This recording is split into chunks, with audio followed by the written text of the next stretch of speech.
Amigos míos, mi queridísimo Solo Fonseca, Fonseca del canal Solo Fonseca, que yo le digo queridísimo aunque no lo conozco, pero él no se imagina el tremendísimo aporte que él le está haciendo a la libertad de Cuba, a la libertad de los cubanos, a la alfabetización de los cubanos. Su trabajo nos viene de maravilla. El último video que sacó, mira, Canel, los muchachitos de Confilo, el necio Humberto López. Miren por qué ustedes han perdido la batalla, por qué van a fracasar y por qué lo han perdido todo. El último video de Fonseca es una clase magistral. Vamos a verlo juntos. La extrema derecha ha triunfado en las últimas elecciones europeas. También ha subido el centro derecha. La pregunta es, ¿dónde están los votantes de izquierdas? Cada vez más países occidentales sucumben a los encantos de la extrema derecha, a la vez que los partidos de izquierda se descalabran. Tras arrasar en las elecciones europeas, Le Pen está a punto de tomar el gobierno de Francia. Estados Unidos, Trump sigue liderando las encuestas incluso después de haber sido condenado. Hablamos de extrema derecha, de ultraderecha, de derecha radical, de populistas nacionalistas. La ultraderecha ya gobierna en Italia, en Suecia ya forman parte del gobierno de coalición. En Países Bajos también están a punto de hacerlo. Según la prensa internacional, tanto Milei como Bukele también son populistas de derechas y están arrasando en internet. Los jóvenes, otrora de izquierdas, ahora miran a Andrew Tate, que es calvo y sexy como yo, pero mucho más machista. Y cada vez son más de derechas. ¿Qué ha quedado de ese idealismo juvenil? Los chavales de hoy en día han perdido los valores. Vivimos en una guerra cultural y todos tenemos que tomar partido. El bando progresista está en claro retroceso. La ultraderecha es imparable y por eso, en esta serie de vídeos os daré todas las claves. Bienvenidos a... La guerra cultural, episodio 1. El fin del socialismo. Me encanta el sarcasmo de Fonseca, la musiquita que tiene de fondo, todo el clima que te va creando. Pero la realidad es la realidad. Se están imponiendo las ideas de derecha. Se están imponiendo las ideas de la libertad. ¡Viva la libertad, carajo! Y dile tú si tú quieres ultraderecha, lo que te dé la gana. Pero estamos ganando la batalla. Cuando empecé a interesarme por la política, apenas había partidos de extrema derecha importantes. La única excepción eran Países Bajos o Francia, pero seguían siendo partidos residuales. Ahora están subiendo cada vez más. ¿Y sabéis qué es lo más curioso? A la vez que sube la extrema derecha, también sube la derecha tradicional. Es decir, que no es que el votante de derecha se haya radicalizado, es que el de izquierdas está desapareciendo. Estamos ante un momento de cambio profundo radical en la política de todo el mundo. Algo tan profundo que se merece no uno, sino 4 vídeos. Una serie que he titulado La Guerra Cultural, donde voy a analizar las grandes ideologías que hemos tenido y cuál ha sido su evolución hasta nuestros días. Pero volvamos ahora con Francia. Ahora Le Pen ha obligado a Macron a adelantar las elecciones y todas las encuestas pronostican que ganará. Y muchos pensarán, ¿qué futuro nos depararía? Os recuerdo que Hitler también ganó las elecciones democráticamente. ¿Cómo es posible que los franceses odien tanto a los inmigrantes que quieran votar a una fascista como Le Pen? ¿Cómo pueden votar a un partido que detesta a los homosexuales de esta manera? ¿Qué me pasas aquí? A ver. El Frente Nacional de Marine Le Pen tiene más aliados abiertamente gays que ningún otro partido político francés. ¿Esto qué es? Y luego sigue, dice... Varias encuestas muestran que el Frente Nacional es ahora más popular entre los votantes LGBT+, que suponen un 6,5% del electorado, que con los votantes heterosexuales. Esto debe ser fake news. ¿De dónde lo ha sacado? The Associated Press. Bueno, pues ya lo veis, no lo digo yo, lo dice Associated Press. Gays votando a un partido homófobo. Muchos partidos de la extrema derecha, curiosamente, están creciendo una barbaridad entre el público LGBT+. Y Trump está ganando en las encuestas de voto latino. Sí, Trump, el del muro con México. Pues ya me diréis vosotros, o los latinos tienen muy mala memoria, o hay algo que nos estamos perdiendo. Y ojo, porque esta supuesta extrema derecha, ultraderecha, ya es que no sé ni cómo llamarla, la verdad. Porque sé que muchos de vosotros simpatizáis con estos partidos. Y ya lo sé, no os gusta que lo llame extrema derecha, pero... lo siento mucho, es un término en el que nos entendemos todos. Y yo de acuerdo también con Fonseca, le pongo, él dice, hay que ponerle extrema derecha porque es un término para entendernos todo. Pero señores, vamos a hablar claro. Esto lo que es extremo sentido común. Ya se ha demostrado, las ideas de la izquierda llevan un siglo dominando la narrativa mundial, el progreso, la libertad, y no han resuelto nada. Seres hambre, miseria, necesidad, Unión Soviética para abajo, Corea del Norte es una prisión, Cuba es un desastre, que dice Canel que Cuba que es el faro de América, el faro del mundo, de los oprimidos. Ya la izquierda está muerta y por una cuestión lógica. Los gays, papi, ¿dónde están más empoderados? Y tienen empresas y negocios y restaurantes y cabarets y de todo. ¿Dónde tienen más todo eso? ¿En Corea del Norte, en Cuba o en Estados Unidos? En Estados Unidos, papi, en Alemania, en Francia, en Italia, en los países donde no hay socialismo, ni totalitarismo, ni ninguna historia. Entonces los gays dicen, coño, vamos a ser pillos, vamos a ser pillos, que en Corea del Norte no tenemos cabida. Y en Cuba, persistir, tenemos que meternos en los cascarones vacíos de las langostas que se come Mariela Castro. sentido común, Pepillo, igual con los emigrantes. ¿Con quién ganan más dinero los emigrantes? ¿Con el que te da trabajo? ¿Con el que te dice aquí lo que hay es que trabajar, como te dice Trump? ¿O con Biden, que te dice no trabajes, que yo te voy a mantener y vive aquí del Estado y no sé qué más, y ni creces tú, ni crece tu familia? Extremo sentido común, la libertad, el mercado, ese es el futuro, mi hermano, así que seguimos. En el eje izquierda-derecha que todos manejamos son los partidos que están a la derecha de los partidos de la derecha tradicional. ¿Es una escala simplista? Pues sí, lo es, pero es que tengo que titular de algún modo los vídeos. Esa extrema derecha está creciendo lentamente en los lugares donde antes estaba la izquierda o la extrema izquierda, o como me dijo una vez una mujer en Francia: voto a Le Pen porque no soy tan rica como para votar a Macron. Creedme si os digo que esta frase la escuché de verdad, y tiene especial relevancia si ahora os digo que la mujer francesa en cuestión que me la dijo era transexual. Sí. Señores, esto está pasando. La extrema derecha, como quiera que la queramos definir, es una ideología que crece lentamente y a ritmos históricos. No es un fenómeno que haya venido de la noche a la mañana. Cuando yo empecé a interesarme por la política, esto era algo marginal. Como mucho, partidos pequeños, con cero opción de gobierno. Pero 18 años más tarde, tampoco soy tan mayor, es ya una realidad en muchos países. Y en otros están empezando a escuchar parte de sus demandas. Una nueva vuelta de tuerca de la política antimigratoria del gobierno de la socialdemócrata Mette Frederiksen. A estas alturas creo que ya es hora de que nos empecemos a preguntar ¿de dónde viene exactamente esta extrema derecha? ¿Y por qué su ascenso es imparable? Oye, increíblemente, es que es verdad que todo ha cambiado, no de hace 20 años para acá, no, en los últimos 5 años, y lo vemos, por ejemplo, ahora, Bukele, que lo acusan de ser ultraderecha, pero Bukele cuando empezó celebrando a la Revolución Cubana, empezó incluso hablando del Che, y sin embargo, de unos años para acá, mira cómo el tipo ha cambiado, que la última entrevista con Milei es hablando de libertad, de comercio, de economía, de libre mercado, para que tú veas cómo el paradigma ha cambiado en tiempo récord. Y esto pica y se extiende. La izquierda ya lo perdió todo. Y más todavía teniendo ese dinosaurio en el medio del Caribe, que es un país en ruina, destrozado, que es Cuba, Canel, el necio, y Venezuela, que se está yendo ya del parque. ¡Ay, Dios mío! Lo que viene es mucho con demasiado. Ya sé lo que estáis pensando todos. ¿De verdad sigue siendo útil hablar de izquierda y derecha hoy en día? Hablamos de términos que datan del siglo XVIII. La historia cuenta que durante la Revolución Francesa, un 28 de agosto de 1789, la recién creada Asamblea Constituyente de Francia convocó a sus miembros a debatir el poder que debía tener la monarquía. Fue un debate acalorado, con unas 1.200 personas discutiendo si el rey Luis XVI debía conservar su derecho a vetar las leyes o, por el contrario, limitarlo. Por un asunto logístico y del azar, en el lado derecho de esa sala se ubicó el grupo que favorecía la monarquía, mientras que en el lado opuesto, en la izquierda, se agruparon los revolucionarios que exigían el fin de los poderes absolutos del monarca. Coño, mira, una explicación rápida, express de dónde salen estos términos, izquierda y derecha. Cultura universal para ustedes. Tenéis razón, la sociedad de ahora no se parece en nada a la de la Revolución Francesa. La izquierda y la derecha son inútiles. Y sin embargo, mirad a estas dos personas. Son dos hombres propios de nuestra época. Ni siquiera están hablando, pero a que ya os podéis imaginar a qué partido vota cada uno. Vaya, a lo mejor eso de izquierda y derecha no está tan desactualizado. De hecho, ¿y si os dijera que la división izquierda y derecha va incluso más allá de las preferencias políticas? Por ejemplo, en la casa de tus sueños. Según un estudio del Pew Research, la inmensa mayoría de las personas de izquierda sueñan con tener un piso en el centro de una ciudad, mientras que los de derechas prefieren una casa muy grande en el campo. ¿Y qué me decís de la música? No sé, tu gusto musical no debería tener nada que ver con tus ideas políticas, pero si vives en Estados Unidos ya sabes que si alguien escucha música country es muy probable que también vote al Partido Republicano. ¿Es un estereotipo? Pues sí, pero los estereotipos existen por algo. Y si no, que se lo digan a las Dixie Chicks. ¿Cómo? ¿Que no sabéis quiénes son las Dixie Chicks? Pues esta es una de las primeras grandes historias de grupo de música cancelado por sus ideas políticas. Ocurrió en el año 2003. El republicano George Bush ocupaba la Casa Blanca. Eran los años de la guerra de Irak, cuando todos los artistas pop del momento competían por ver quién gritaba más alto el no a la guerra. Criticar a Bush estaba de moda e incluso Madonna se subió al carro. ¡Qué artista más controvertida! Madre mía, Madonna, ¿te atreves a criticar a George Bush? ¡Uf, qué malota! ¿Consecuencias para su carrera? 0. Como le da Chucho a Madonna y todo, es que es verdad, todos estos artistas se creían muy progres, ¡guau! Por criticar la guerra, el mundo, el capitalismo, todo eso en un clima de libertad. Ponte tú a pensar en Cuba, cuántos artistas, escritores, pintores, músicos han censurado, han derretido, han apresado, han hecho que se quitaran la vida, los han matado en vida también. ¿Me entiendes? Me encanta que todo esto esté cambiando. El universo todo lo pone en su justo lugar. Pero bueno, vamos a seguir con la historia de las Dixie Chicks.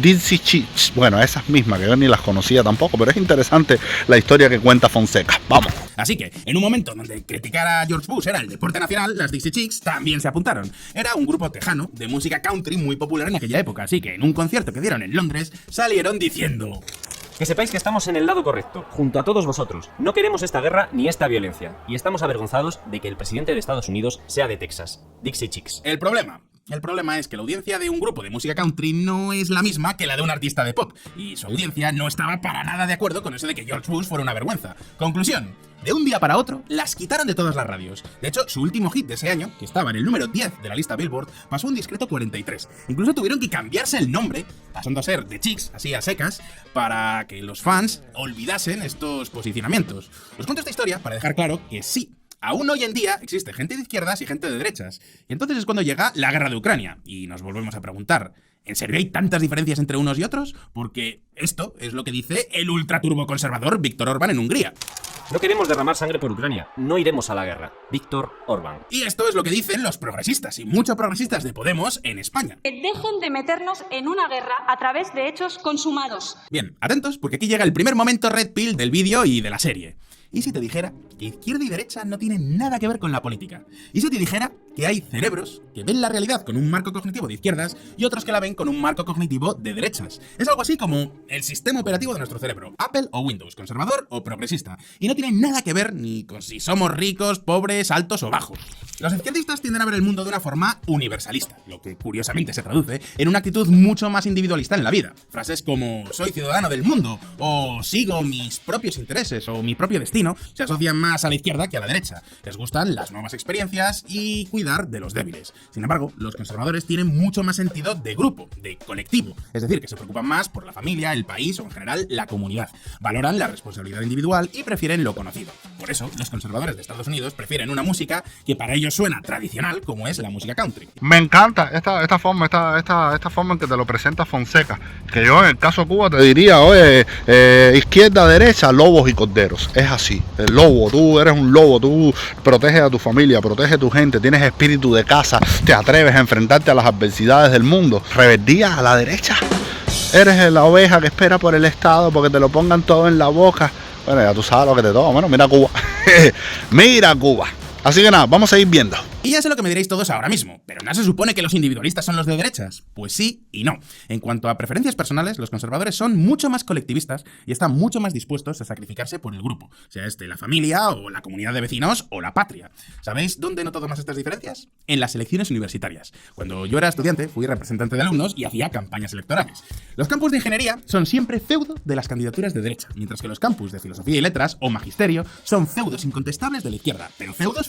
O sea, en mi facultad, que era filosofía y letras, éramos 2 representantes del grupo que podríamos considerar de centro o centro-derecha frente a 5 de la extrema izquierda.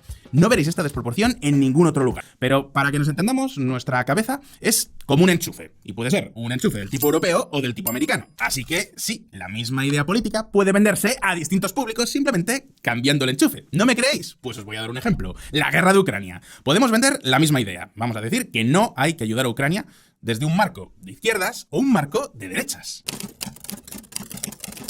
Nosotros decimos no a la guerra. La guerra solo sirve para llenar los bolsillos de esos malvados capitalistas yanquis. ¡No a la guerra! ¡No a la guerra! ¿A mí qué más me da lo que está pasando por ahí? ¿Que matan a ucranianos? Pues mira, yo qué sé, algo habrán hecho. ¿Sabes lo que te digo? Ni un duro de mis impuestos para Ucrania, que lo paguen otros. ¿Veis? La misma posición puede ser de izquierdas o de derechas dependiendo de cómo la vendamos. Genial este ejemplo, genial. Oye, ¿verdad qué clase de trabajo está haciendo Fonseca? No, maravilloso. Que el auge de la extrema derecha no implica que de un día para otro todo el mundo se haya vuelto conservador. Simplemente son ideas nuevas para enchufes viejos. Quedaos con esto, porque va a ser fundamental para toda esta serie de vídeos que estoy haciendo sobre la guerra cultural. Señores, si ustedes quieren que yo le dé seguimiento a todos estos vídeos que va a sacar Fonseca sobre guerra cultural, me lo ponen en los comentarios para yo saber si les interesa hacerle un seguimiento a esta saga que promete estar buenísima. La pregunta ahora es, 1. ¿Por qué ahora la extrema derecha sí que está funcionando? 2. ¿Qué ha pasado con la izquierda? ¿Y por qué digo que va a desaparecer? Y 3, y más importante, si en Europa ahora mismo la extrema derecha ha subido a la vez que la derecha, ¿dónde ha quedado la izquierda? ¿Qué ha pasado con esa gente que tiene una mentalidad más, vamos a decir, progresista y que también ha ido a las urnas? ¿A quién vota? Vamos a ver un poco de historia. Proletarios del mundo, uníos. Ya sabemos que originalmente la división izquierda y derecha era la división entre conservadores y liberales, es decir, los que querían mantener el antiguo régimen absolutista y los que querían un cambio a un régimen nuevo. Esta fue la gran pugna política que definió el siglo XIX. ¿El problema? Pues que para finales de siglo las diferencias entre liberales y conservadores eran las mismas que las que hay entre Coca-Cola y Pepsi. Un ejemplo, España. La tensión entre liberales y conservadores dio lugar no a una, sino a 3 guerras, las llamadas guerras carlistas. Los carlistas defendían el antiguo régimen, con la Iglesia Católica y la monarquía unidos en un sistema basado en la tradición. Curiosamente, el Partido Carlista sigue existiendo, aunque como partido minoritario. Curiosamente, durante los años 70 llegó a formar parte de Izquierda Unida. En cualquier caso, para 1976, los liberales y los conservadores dejaron sus diferencias a un lado. Los conservadores terminaron aceptando la separación Iglesia-Estado y los liberales terminaron aceptando la monarquía. Conclusión, los años del turnismo en España, donde liberales y conservadores llegan a un acuerdo para repartirse el poder. 4 años tú, 4 años yo. Aquí tenéis la viñeta que lo ejemplifica a la perfección. Sube uno, baja el otro y España siempre en el potro. Y ojo, porque la misma dinámica que se daba en España se estaba dando en todos los demás países de Europa e incluso en Estados Unidos. El consenso liberal-conservador era la idea hegemónica en todo Occidente. Vamos, el sentido común de la época. Simplemente podías elegir entre pequeñas variaciones de esta hegemonía, o un poquito más liberal o un poquito más conservador, pero en esencia no había grandes diferencias ideológicas. Y alguno dirá, entonces, ¿estaban todos contentos? Pues obviamente no. Oye, para nosotros buenísimo este resumen, pues nosotros no tenemos experiencia en partidos políticos. Los cubanos dentro de la isla nacen y mueren con el Partido Comunista, así que es genial esta síntesis histórica. Fuera de ese consenso, había un montón de grupos que para nada estaban contentos con el sistema. Estoy hablando de jornaleros maltratados por sus terratenientes, obreros explotados por los empresarios y mineros que se jugaban la vida todos los días. A esta gente le importaba poco la iglesia o la monarquía. Estaban completamente al margen de esos debates arcanos entre liberales y conservadores, pero tenían razones de sobra para protestar. Protestas, por supuesto, antisistema, que en muchos casos eran violentas y que se respondían con más violencia. Pero no penséis que estas protestas estaban bien organizadas, ni muchísimo menos. Los primeros movimientos obreros ni siquiera tenían conciencia de ser movimientos obreros. Eran grupos completamente dispares, anarquistas, socialistas utópicos, gente que sabía lo que no les gustaba, pero que no tenían claro por qué lo querían reemplazar, hasta que llegó un hombre. Y sí, aquí es cuando entra en escena el señor Karl Marx. En realidad, Marx no era el único. De hecho, escribió junto a Engels, que yo siempre he pensado, pobre hombre. O sea, creas una teoría política y te quitan el nombre así.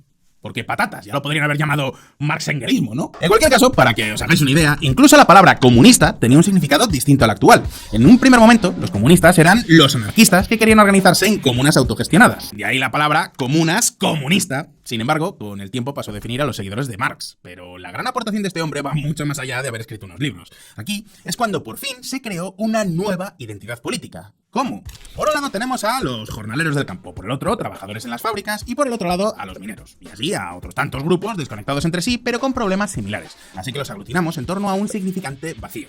Un significante vacío es una palabra a la que le dotamos de un nuevo significado. En este caso, la clase obrera o los proletarios, llamados así, porque era gente que tenía mucha prole, es decir, muchos hijos para que les ayudaran en el campo, en las fábricas, donde fuera.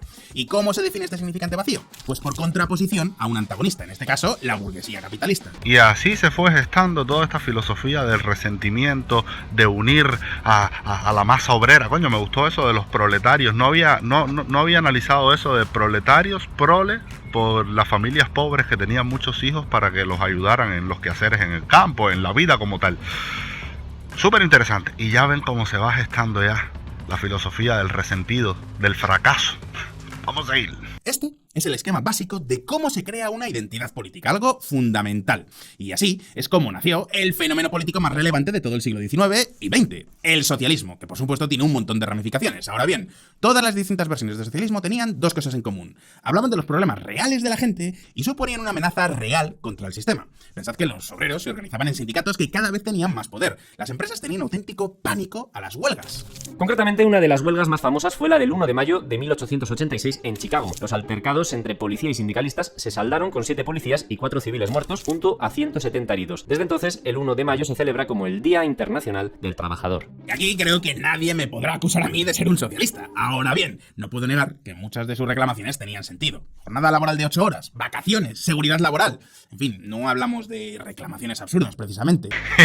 Y Fonseca rápido aclarando, a mí nadie me puede acusar de socialista, pero bueno, tienen algunos aportes, sí, eso se llama ser objetivo, Fonseca. Me encanta tu trabajo precisamente por eso, porque fuera de los radicalismos y los extremismos, dices la verdad objetiva y clara. Así que seguimos. Podemos dividir a los socialistas en dos grandes ramas: comunistas revolucionarios, que quieren acabar con el capitalismo de forma violenta, y socialdemócratas, que tienen los mismos objetivos, pero quieren lograrlos mediante la participación democrática. Así es como empiezan a surgir partidos socialdemócratas en toda Europa e incluso en los Estados Unidos. Ojo, cuando pensamos ahora en un socialdemócrata, nos viene a la cabeza alguien pues como esto, pero los socialdemócratas originales se parecían más a esto otro y su discurso era mucho más radical. Sin el colapso del capitalismo, la expropiación de la clase capitalista es imposible. Rosa Luxemburgo. Ya sé lo que estaréis pensando. Esto suena mucho a... Expropiese. Porque lo es. Y os preguntaréis, ¿pero cómo hemos pasado de esto a esto otro? Pues ahora mismo lo vamos a ver. Marx tenía razón en una cosa: los que intentaron acabar con el capitalismo de forma democrática terminaron viéndose domesticados por el propio sistema capitalista. A la vista está, tras la Segunda Guerra Mundial, los partidos socialdemócratas han llegado a gobiernos de toda Europa y en general de todo el mundo. ¿Ha desaparecido el capitalismo? No. Ahora bien, es justo reconocer que estos partidos sí han supuesto cambios profundos. Por ejemplo, en 1946 los laboristas llegaron al poder en Reino Unido con Clement Attlee y nacionalizaron media economía. Desde entonces, casi todas las reclamaciones de la clase obrera del siglo XIX se han terminado convirtiendo en derechos. Derechos que ahora nos pueden parecer indiscutibles, incluso a los de derechas y por supuesto a los de izquierdas. ¿Queda alguien ahora que discuta la jornada laboral de 8 horas? No. Y desde la Segunda Guerra Mundial hasta nuestros días, el debate izquierda-derecha ha dejado de ser liberales contra conservadores para ser liberal-conservadores contra socialdemócratas. En Reino Unido están los laboristas contra los conservadores. En Estados Unidos, los demócratas absorbieron a los socialdemócratas frente a los republicanos, que absorbieron a los conservadores. En España tenemos Partido Socialista contra Partido Popular. En todos los casos hablamos de una izquierda que defiende impuestos altos, derechos sociales y sindicatos, versus una derecha que defiende libre mercado, impuestos bajos y valores tradicionales. Bueno, dime tú aquí, ¿qué tú prefieres? ¿Impuestos altos, sindicatos o impuestos bajos, libre mercado y valores tradicionales? Dime tú, ponme en los comentarios qué tú prefieres y vamos a ir con el vídeo.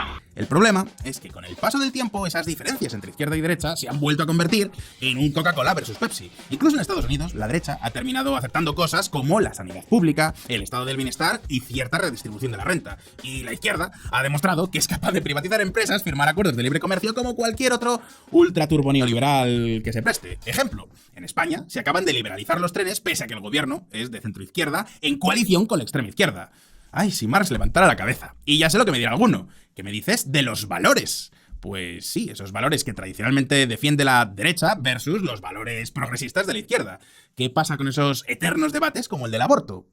Pues atentos a esta noticia. Francia inscribe en su constitución el derecho al aborto. De los 317 senadores que votaron, 267 votaron a favor y 50 en contra. Ya lo veis, consenso casi unánime con el apoyo de todos los partidos. Ojo, incluida la extrema derecha de Le Pen. ¿Dónde están esas diferencias insalvables entre izquierda y derecha? Como veis, estamos en un momento muy parecido al del consenso liberal conservador del siglo XIX. La nueva idea hegemónica ahora es el estado del bienestar. Y los liberal conservadores y los socialistas están tan de acuerdo que en Europa han gobernado en coalición. Y mientras todo esto ocurre, malas noticias para los partidos de izquierdas, porque la clase obrera ha desaparecido. Lo que hasta los años 80 era el grupo social mayoritario, ahora está en franca decadencia. Pensadlo vosotros, ¿conocéis a alguien que trabaje hoy en día en una cadena de montaje?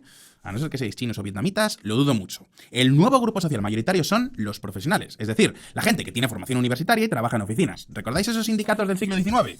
Pues en un país como Francia, famoso por sus protestas obreras, la afiliación ha caído a un 8%. Y esto es súper interesante. La nueva clase son las personas que han estudiado. A medida que tú estudias más, te alejas del comunismo, te alejas del socialismo, e incluso los obreros, los trabajadores están abandonando a la izquierda precisamente por toda esta batalla cultural que se está dando en las redes sociales, que se está dando en los periódicos, en los medios, en todas partes. Y el obrero, los trabajadores también se están culturizando aunque no hayan pasado por las universidades, y por eso es que están abandonando a la izquierda en masa, porque sentido común, lógica, más la realidad concreta y objetiva es lo contrario de la izquierda hacer, y el trabajador sabe que le va mejor con el libre mercado que con el Partido Comunista de Cuba. Seguimos. ¿Significa esto que ya no hay grupos marginados por el sistema? Por supuesto que no.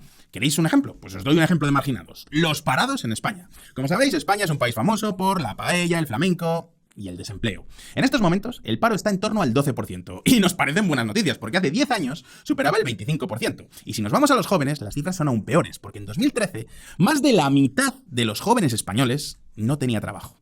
¿Y cuál creéis que era, en aquella época, la respuesta de la izquierda ante esto? Pues atentos a este anuncio, porque es canela en rama. Esto que vais a ver es un anuncio de Comisiones Obreras, que es uno de los sindicatos más grandes de España. Y, por cierto, a los españoles que veáis el vídeo, fijaos bien, porque vais a ver una cara conocida. ¿Tú qué? ¿También por aquí? Aquí me echaron el otro día sin un duro de indemnización y solo voy a cobrar 4 meses de paro, así que A engordar el club del parque. Yo ya estoy cansada de esto. Tenemos que hacer algo. Porque hay alternativas y es nuestro derecho, el 29 de septiembre nosotras vamos a la huelga. ¿Vienes? Ahí la tenéis. Irene Montero es la Jordi Hurtado de la política española. Los años no pasan por ella. Ni física ni mentalmente. Pero fijaos en el mensaje. ¿Estás en el paro? ¡Vente a la huelga! O sea, como forma de protesta vas a no ir al trabajo que no tienes. Hacer. Y aquí Fonseca te acaba de demostrar lo que son las promesas de la izquierda. Irene Montero, vamos para la huelga, te suma, tenemos que protestar contra el sistema. Irene Montero, que ahora está metida en la política española y España está peor que nunca. Con Irene Montero, antes tenía a Pablo Iglesias, ahora tiene a Pedro Sánchez. Aquí tienes una prueba de en lo que se convierten las ideas comunistas socialistas, en lo que se convirtió esta Irene Montero. Increíble, hacer es brutal. ¿Cómo puede sobrevivir el socialismo sin la clase obrera? ¿Es este el fin de la izquierda? Pues no exactamente. Ahora mismo lo vamos a ver. La revolución como producto. Como diría un comunista de los de antes, el capitalismo es muy efectivo a la hora de crear productos. Allí donde hay una demanda, no os preocupéis que surgirá alguien dispuesto a satisfacerla. ¿Recordáis que os decía que ser de izquierdas y de derechas no tiene nada que ver con tu clase social, sino con tu cerebro? Pues bien, muchos burgueses, por muy burgueses y mucho burgueses que sean, tienen una mentalidad progresista. Y los hijos de estos burgueses no querían privarse de su propia experiencia revolucionaria. Siéntete como el Che Guevara por un día. Y alguno dirá, ¿pero qué clase de problemas puede tener el hijo de un diplomático francés que está estudiando en la Sorbona de París? Pues yo tampoco lo sé. Protesta de un centenar de estudiantes que ocuparon el campus de la Universidad de París-Nanterre encendió la mecha de lo que se convertiría en un amplio movimiento político y social especialmente intenso en Francia. A estas primeras revueltas se unieron las manifestaciones de obreros reclamando mejoras materiales y salariales que llegaron a paralizar el país con la huelga general del 13 de mayo. De repente los jóvenes franceses paralizaron el país. ¿Y qué reclamaban? Pues derechos tan inalienables e indiscutibles como... Debajo de los adoquines está la playa. El aburrimiento es contrarrevolucionario. Cuanto más hago la revolución, más ganas tengo de hacer el amor. Y diréis, ¿lograron algún objetivo político? Bueno, depende cómo lo miréis. Muchos de estos líderes estudiantiles terminaron en puestos políticos. Y según cuenta la leyenda, ese año todos los estudiantes aprobaron. Esto es cierto. Y el gobierno de derechas adelantó las elecciones para volver a ganarlas. Vamos, que la sociedad francesa pasaba absolutamente de esta gente. Eso sí, atención mediática toda la del mundo. Eran el producto ideológico perfecto, la historia que todo medio de izquierdas del mundo quería contar. Y todo medio de derechas también, pero para criticarlo. Y esto precisamente es la izquierda. Pura propaganda, puro globo inflado. Paja mental, paja mental. Mira.